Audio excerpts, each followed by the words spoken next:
Hey, good morning guys. Welcome. Thank you for watching, subscribing, liking. Today I have a little different task. I'm actually going to be doing a review on a Subaru Legacy 2019. This is the outgoing year. 2020 is a new shape, new body style. It is a little different than the 16 and 17s. 18 and 19 was a mid-cycle refresh. They have upgraded some of the things. Some of the things are standard. Some of the things are not part of the premium package anymore because they come as a base package. So let's hop in and we'll get started, and I'll do a review on tips and tricks as well, and some of the features that have changed.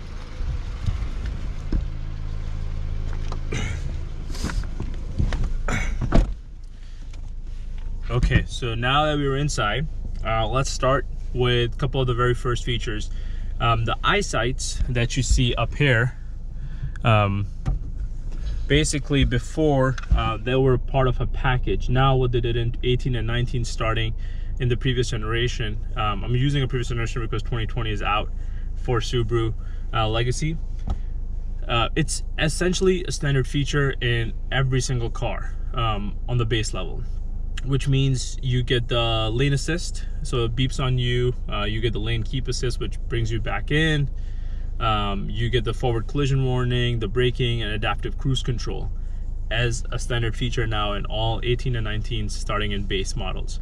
What's not standard is a blind spot. So if you guys notice, the blind spot and the rear cross traffic comes as a package, and I believe it's a package 13 on all the Legacies. That is not standard, so you have to have that package on to get the blind spot. Also in 18 and 19, what they started doing is you have LED headlight fog lights versus the regular standard halogen fog lights, and they're white. So that changed. Also in 18 and 19, if you were to get a limited, instead of having a key start, you will have a push start here. And what that nice feature with that is essentially you can hook it up to your download the My Subaru app, and you can remote start your car. I believe it's a 1-year subscription that comes with the car. I'll check and I'll comment on down below as well in the description, but it's free for 1 year. After that, you have to pay for the subscription services to remote start your car. So essentially you will have a remote starter. That's a nice feature with limited. Also, what they started doing is some of the features were changed, so a lot of the features now offered standard. Even Apple CarPlay, Android Auto is offered standard in the car in 18 and 19, which is super nice because a lot of other cars are still charging you for a package above. Yes, it's rolled in the car price. I'm not getting into the battle, but just simply reviewing the car and what has changed. Also, if you notice, these are the newer blind spot monitors. So before, it used to be inside the mirror. You'll have a little car icon, but no, they changed it here. So now there's like a light, orange light that flashes. Same thing is used for the rear cross traffic as well. So that's that. So let's get into some of the features and tips and tricks that I do like about this car, and you can set it to help yourself as well.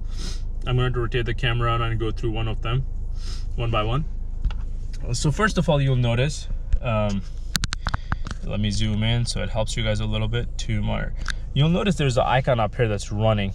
So what I noticed in the previous generations, basically what happened was you turn it off from using the steering wheel column right here, and you would have to turn it on every single time you drive the car. And to me, I think that was annoying in the 16 Subaru that I had before.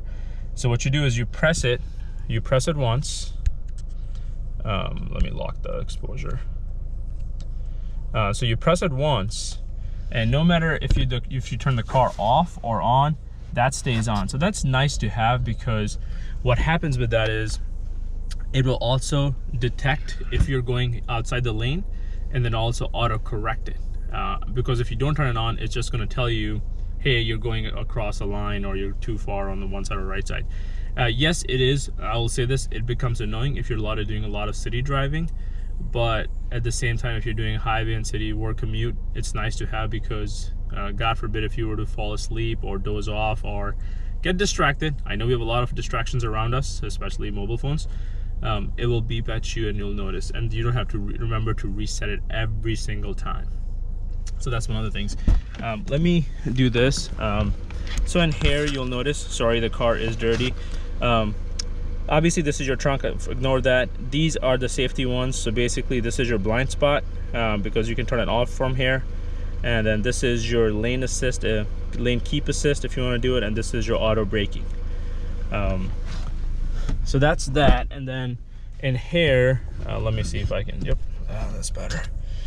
So this is your smart cruise control. One thing that I noticed, if you do turn it on, you'll notice this comes in here. But then once I was playing with this, if you tap once, it sets speed limit. For example, you know, you tap down, you set a speed limit 35 or 40 or so forth.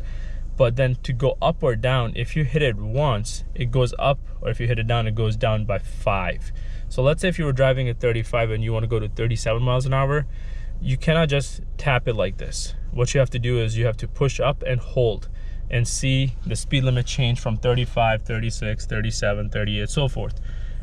So keep in mind, if you want to go incremental of 1 for the speed limit, for the smart cruise, you always want to hold it up like I'm doing right now. Obviously I'm not driving, so I cannot show you that exact one, but if you tap it, it goes an incremental of 5 miles an hour. Initially I thought it was super annoying because 5 miles, and I realized that if you actually hold it, it goes up and so forth. Next up, since we were talking in here, is this car has the auto high beam assist.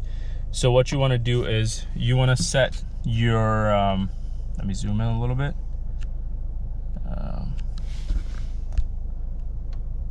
So you'll notice mine is set to auto right now, so you want to set it to auto. And this is, you know, you can turn your flasher beams after you notice the light come on. So what you want to do is you want to push this stock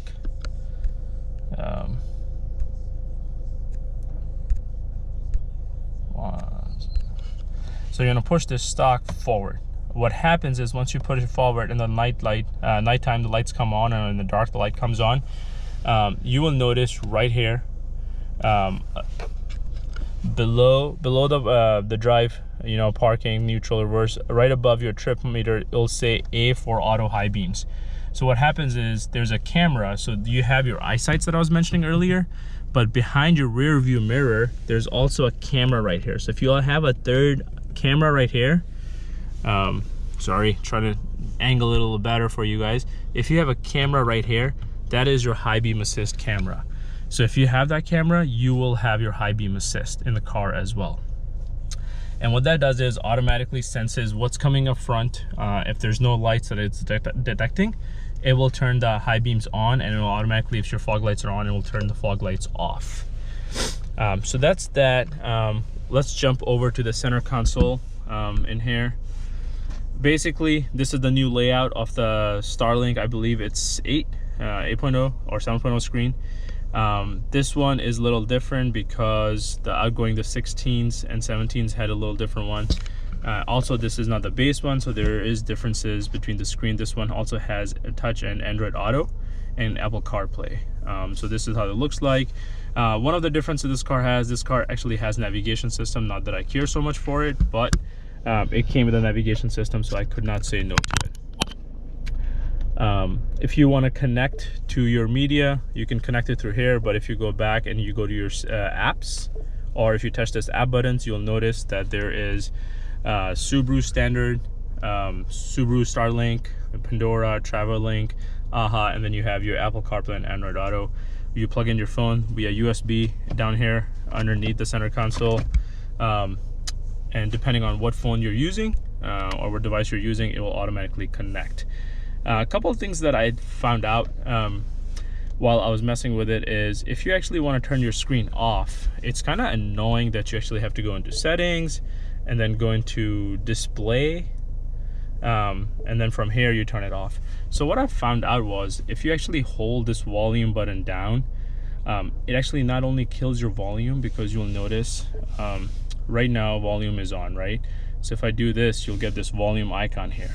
But if you actually hold it, so volume back on, if you actually hold it down for about a good 5 seconds, not only turns the volume off, it turns the screen off too. So that's a little nice shortcut. If you actually quickly want to do it for a quick reason, you can do it that way. It turns your screen off. And then same thing is, if you actually want to jump into settings and you're not on the screen, what you can do is you can hit this right button, which is for tune scroll. It says hold on top for music as well. You can actually hold it down and it jumps into the music settings, which is nice. So you notice it's back in settings, there's sound automatically clicked on it, and you can get to different settings from this screen too. So we're gonna go into general. One couple things that I'll mention, you can set up your driver profile, which is nice to have, but then you can also do brightness adjustment. I highly recommend setting this to auto. So for example, if you have navigation, if you have a screen, if you're Android Auto, it's not going to be super bright at you. Set it to auto. But there's another setting that you have to do to make sure this works as an auto. So back on your left hand side, you'll notice this is your brightness for your instrument cluster and everything. If you have your brightness set to dot and dot, that auto brightness I was referring to will never work. So what you want to do is you want to take this and scroll down so you're about 2 notches. As long as you're not in max, you're fine, but I set it to 2 notches right here, and the reason for that is once you do that, it overrides and it uses this auto that you want to use setting. So that's a nice feature to have. Once you do that, there's also Wi-Fi. This does not mean the car has Wi-Fi, but it actually means you can set up Wi-Fi so you can have automatic downloads pushed, updates pushed for your maps and the Android Auto and the actual the infotainment system right here. One thing you'll notice is down below there's automatic check for updates and automatically download updates. So I have it set on and off. The reason is I can automatically check for it, but I don't want to automatically download it because depending what if the download breaks it or the new update breaks anything, or I want to actually know what changes are taking place. So that's that. And then this is telling your Bluetooth device and so forth. Then you move over to sound. This is your sound settings for example, your equalizers and sound position of the car. Then you have your mic volume, your speed sensitive volume and so forth. Here you can set up phone, which is great to have. Excuse me. Then you have your navigation settings. One thing I will remind you on this, if you have navigation in the car, set it to auto zoom on. What happens is when you're turning, it will automatically zoom in on the intersection or the directions. If you're taking the exit on the highway, will auto zoom to for the exit number and stuff. And then if you scroll over to vehicle, some of the settings exist. Obviously you can set the clock. I have it set to auto. I don't want to manually set it, so the daylight savings time takes effect for it and you don't have to worry about it. Interior lights, you can set it to 20 seconds and so forth. Keyless entry system, obviously this is that. And then you have your auto door lock. I highly recommend setting this. Right now what I have it set to is I automatically lock it if I shift out of park, automatically unlock if it's shift into park and so forth. And then also in here, you can change your welcome lighting and then goodbye lighting as well. Set your defogger if you want to set it to. One thing that I would recommend in here, if you notice, is auto light sensor. I would highly recommend to set it to low because it comes as max or mid. Basically what that does is, let's say if you live in a city, or if you live in an area where you have a lot of overhead bridges and stuff, it's going to use your sensor for your headlights to turn them, if your headlights are set to auto, all the time and a lot more frequent. The reason for that is because the sensor is set to sensitivity of max, and sometimes depending on the area you live in, it becomes annoying. Like if you live downtown, you have high-rise buildings, towards the evening hours before it gets dark, it's going to sense it's getting dark. It's going to keep turning the lights on and off depending on what the shaded area versus buildings you're crossing by. So you want to set this to low. Obviously you can set your wiper link to it too, not a big deal. So that's that. And then also one of the things that I do like about Subaru, it just doesn't give you this as dimness. Also has your side mirrors dimmed as well as a package, which is nice to have because you will notice that there is a special coating up here. I don't know if the camera can really catch it. Let me see if I can do this. But there's a little difference in here if you were to zoom in and notice on it, which is nice because it doesn't let you hit your eyes onto, like at nighttime when you're driving and there are people behind you with the lines. with the headlights, and they're not blinding you at nighttime, just like you can have this mirror set to auto dim. So that's that, and then I want to make a separate video for Android Auto. Stay tuned, guys. Thank you so much. If there's anything else, please let me know. Oh yeah, before I forget, one thing that I do want to mention in here as well is this car happens to most of Subarus have this park hold brake, right? So this is your e-brake, emergency brake, or your parking brakes. So if you turn this on, you notice it's on right now, right? And it says parking brake is on right now. What I have noticed is if you try to set the car to drive and drive off, it never disengages a parking brake. So one of the things I actually found out is if you actually put on my seatbelt, or if you were driving and you put on your seatbelt, my seatbelt is on. I am not going to disengage. You'll notice I will not disengage this button. All I'll do is press brake, change the gear to drive, and you'll notice once I step on the gas a little bit, it will automatically come off and I can drive. And you'll notice car is driving, but parking brake is not engaged anymore. So that's one of the cool things that I noticed, where if you have your brake on, you can actually put your seatbelt on. Once you put your seatbelt on, you can just actually hit park all the way to brake, and it will take the brake off for you. So that's what I had for today, guys. Stay tuned. We're gonna do another video and go from there for Android Auto, because I do want to reference Android Auto in here as well, because there are a couple things that I found out for Android Auto that were now working for obviously the cool thing about 2019, that was the light and the dark modes and so forth for all the mobile systems. Thank you guys for watching, liking, subscribing. Stay tuned.